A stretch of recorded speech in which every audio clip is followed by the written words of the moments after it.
I'm working on another machining project here, and this one, mounting this sight, and I have this aluminum converter that goes from a dovetail into this mating piece right here.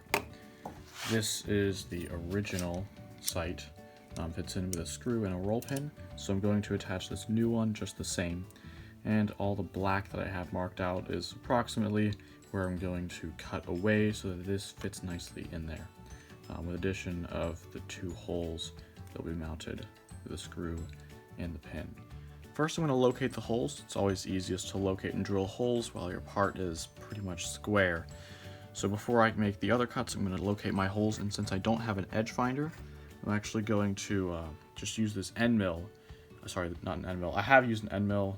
Sometimes I do, but I'm using this center drill because it is precisely ground to 1/4 inch, so I can put this up in the chuck and use it as my edge finder, and as soon as I'm done finding the edges, then I can just use it as a center drill. But I'll touch off with the edge of my tool, and I'll know that I'm exactly an 1/8 inch from the center of my chuck.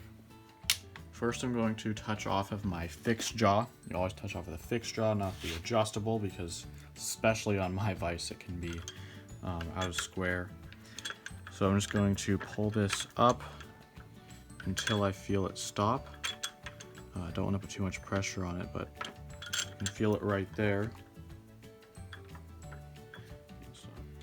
So it hit right here, about 60 thousandths. So now what I'm going to do is move in 1/8 inch, and then I'll know that my piece is on my center line, and I can come down half the width of my part, which is 430 thousandths. I moved it 1/8 inch this way because that's half of my 1/4 inch diameter tool that I'm using here, and you can see that the tip of my center drill is right on this surface of my vise jaw. So now I'm on the edge, I can come down 430. So each rotation of this handle here is going to be a 1/16 inch. So I know that if I have to go 430 thousandths, and I subtract off something in increments of 1/16, so like 3/8, that would be 6 rotations, because 6/16 is the same as 3/8, so that would be 6 rotations of the wheel, and that would leave me with 55 thousandths left. And that way, I don't have to count quite as much when I'm doing the wheel, I just count the rotations. Now I'm going to reset my dial to 0, come over 6 rotations, 1, 2, 3, 4, 5, 6, and then plus 55 thousandths. It's going to bring me right there, and I can lock that down. And now I'm set in this direction. I can go ahead and do the same thing, locating on the edge of my part. Come over 167 thousandths, which is where my hole is. Never mind, I'm actually coming over 633 thousandths. But anyway, I'm just gonna come over until I feel it touch. Sometimes I do this a couple times, looking at my knob to see if it touches the same place each time. And it looks like it's touching around 2 thousandths, maybe one or 2 thousandths every time. So I'm just going to set it to 1/1000, bring it up, set that to my 0 point, and now I can come over 633 thousandths. 633 thousandths is going to end up as 10 rotations and 8 thousandths. So 1, 2, 3, 4, 5, 6, 7, 8, 9, 10, 11, 12. I'm actually going to go, 12 and 8. I actually went 12 rotations instead of 10 because I have to account for that 1/8 inch of the radius of my tool. So now I should be 633 and 430 right on my location for my hole. If I lay this in place, you can see that it looks like I am in the right place. I like to do this approximation just to make sure I didn't add or subtract the 1/8 inch in the wrong direction.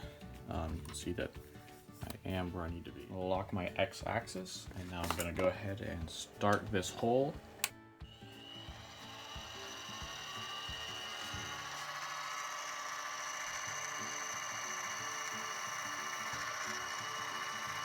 This is a size 28 drill bit, and that'll bring me close to the size hole that I want to drill for a clearance hole. Anytime you're drilling, it's a good idea to have a little bit of oil.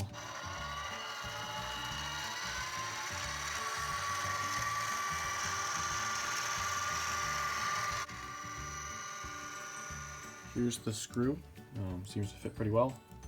I think it's a good amount of clearance.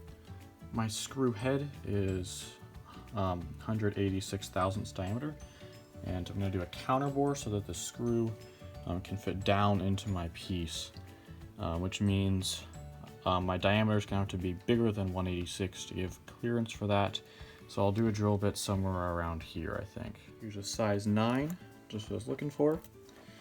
And this will act as the counter bore. To set the depth on this, first I'm going to drill down just until I get to the first full diameter, and then I can start my measurements from there.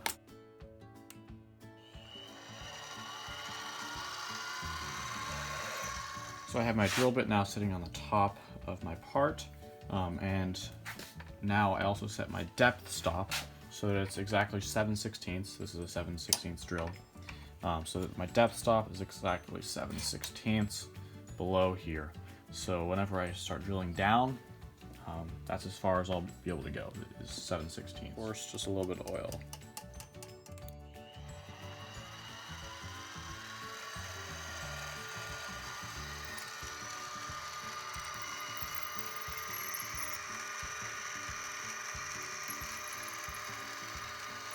I have this all aligned. I'm also going to countersink it. I decided I want to countersink it with a 60 degree instead of an 82 degree. I just think it'll help feed the screw in there, and the center drill will work perfectly for that.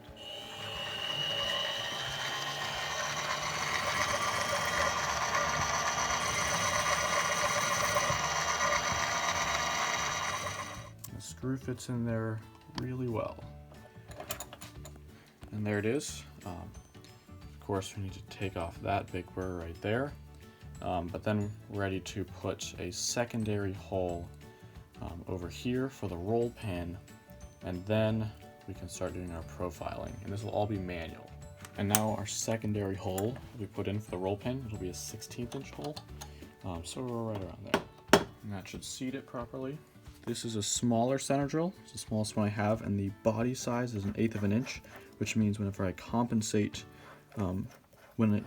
using it as an edge finder, then I'll only do a 1/16 of an inch as the radius, or 1 rotation instead of 2 rotations for the 1/4 inch. I haven't moved my y-axis since locating on this fixed jaw, so I actually still should be 430 thousandths down. And this hole for the pin actually needs to be a 1/16 inch off of this fixed jaw right here, which means if I go and touch off right here, which should be 430 thousandths minus a 1/16 of an inch for the compensation, then it should be touching that jaw right there. Now I'm going to locate on my y-axis. So unlock that, bring it up here, and actually I'm going to bring my Z down a little bit more and go until I touch. I just touched off this fixed jaw again, and actually I don't need to move this at all because I want my hole to be a 1/16 inch off anyway, which is the same as the radius here. So I already have my Y set. Now I just need to touch off here and move over to my hole location. Now I'm also zeroed out on the X direction, so I'm going to go one more rotation, and I have it directly there on the edge of my part, and I'm going to come over 665 thousandths.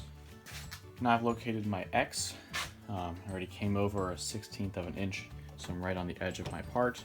I'm going to come over 20 rotations plus 50 thousandths, which comes out to 1.3 inches.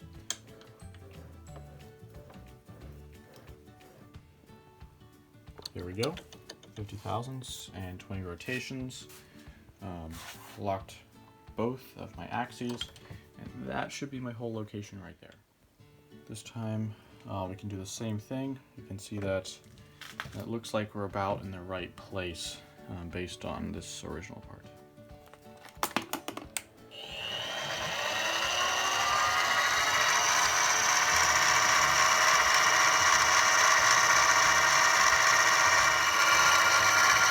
I don't actually need to drill all the way through this because of the other places that I'm milling material off. And if I drill all the way through this, I'll go into my parallel. So about right there where the flute's end is all the way through my part. So I'll probably come to around there. There's some oil.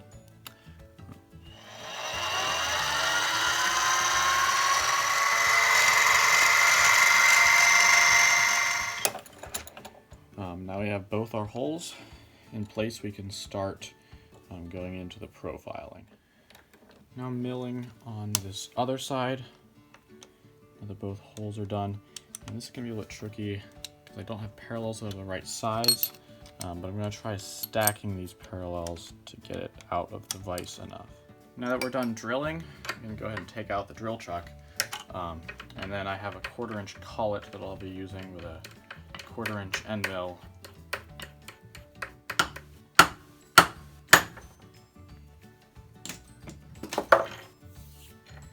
Here's my collet, so I'm going to screw that in, and here's my end mill, 1/4 inch carbide.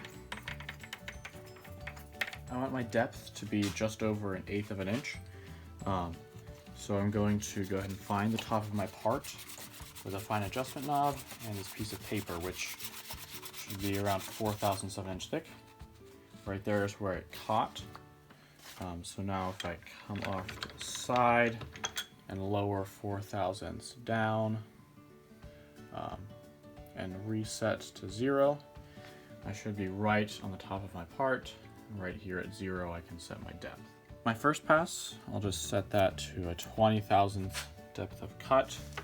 Make sure I lock this Z in both places so that doesn't go anywhere, and I can start doing all this profiling.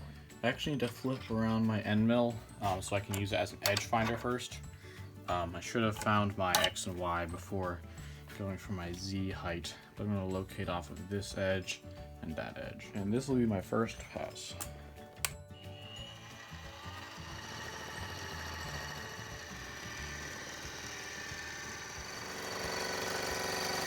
I'm 60,000ths down now, so that's about halfway, and just dropped it another 20, so this will be the 80,000th pass.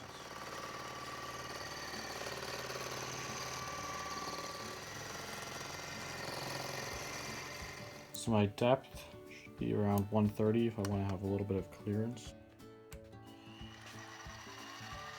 So when I made my finishing pass through here, I also turned and came out that direction, took that shoulder, and now I'm going to come back this way and get rid of this extra, about 25,000ths. Now the internal radius on here is 1/8 of an inch, which isn't good because now I can't fit something with a corner in there. So I'm going to do a plunge cut right around here with the same end mill so that the corner just fits in there. I did some trigonometry and found out that I think I should go 37,000ths this way and 37,000ths that way. I'm actually just going to round that to 40 so that I have a little bit more clearance. So 40,000ths in both directions based on these edges, and then make my plunge cut at the same depth. So I haven't taken the whole depth off yet, but if you just look at that, you can see the corner fits perfectly in that little pot.